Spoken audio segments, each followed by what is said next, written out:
ফেনী শহরের ফুটপাত থেকে অবৈধ দখলদারদের উচ্ছেদের পর স্বস্তি ফিরেছে জনমনে। এতে কমেছে পথচারীদের ভোগান্তি। বান্ডেল থাকলে প্রতি সেনমানিতে টাকা বাঁচবে। বিকাশ সেনমানি বান্ডেল কিনে জিতুন প্রতি লেনদেনে।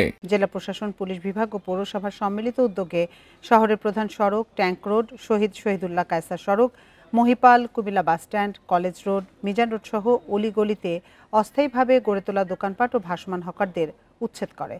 স্থানীয়রা বলছে, উচ্ছেদের ফলে এখন কমেছে যানজট। শহরের বাসিন্দাদের নির্বিঘ্নে চলাচলে উচ্ছেদ অভিযান অব্যাহত থাকবে বলে জানিয়েছে প্রশাসন। এ নিয়ে আরো জানাতে ফেনী থেকে আমাদের সঙ্গে যোগ দিচ্ছেন সহকর্মী সমীর উদ্দিন।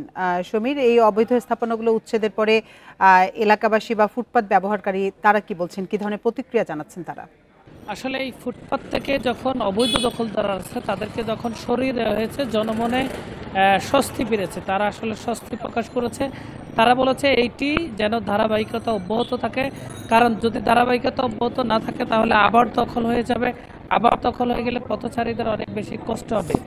আমরা দেখতে পাচ্ছি শহরে এই মুহূর্তে যে শহরে যানজট নেই বললেই চলে, গাড়ির চলাচল একেবারে নেই।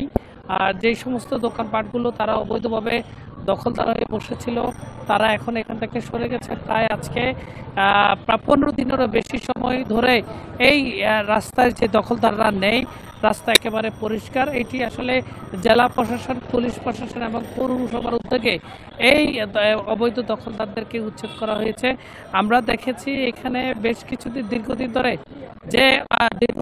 যে অবৈধ দখলদাররা ছিল তারাও কিন্তু সরে গেছে। সরে যাওয়ার পরে এই মুহূর্তে রাস্তা একদম ফাঁকা আছে।